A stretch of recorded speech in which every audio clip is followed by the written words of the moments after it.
Wala na talagang tatalo sa kakapalan.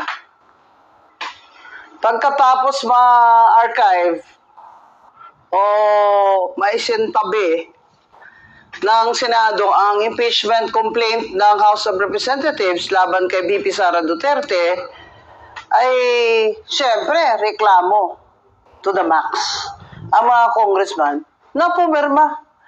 At baka naman nakalimutan nila na wala po kayong high moral ground na magreklamo dyan. Dahil totoo naman ang mga ruling dyan ng Supreme Court na wala kayong ginawang tamang paraan o due process ayon sa konstitusyon na hindi man lang nabasa ng lahat ng congressman at congresswoman ang impeachment complaint at saka lang kayo nagpirmahan dyan na wala man lang kayong meeting o kaya hindi man lang binigyan ng kopya ng impeachment complaint ang Vice President Sara Duterte. Dalawang katagalang naman po sinasabi ng Supreme Court.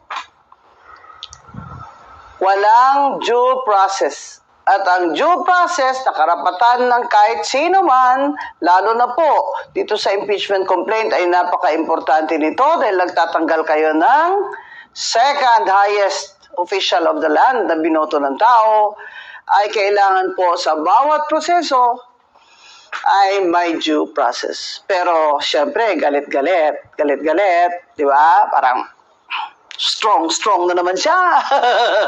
Si Speaker ay strong na naman. Ano sabi ng mga congressman na kakampi niya? Magrespeto naman kayo mga senador kay Speaker. At bakit? Bakit siya respeto? Di ba yung ginawa niya yan? Hindi ba yan walang respeto sa konstitusyon? At bakit sila respeto? Dahil Speaker siya? Bakit? Siya ba may respeto sa Senado ng mga pinagsasabi niya pagkatapos sa archive ang impeachment complaint niyo? Yung respeto po, hindi po deserve ni Speaker Romualdez. Kaya sana po, sa lahat na itong mga kapalpakan niya ay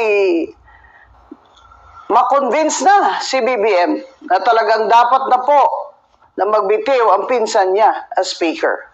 Respect?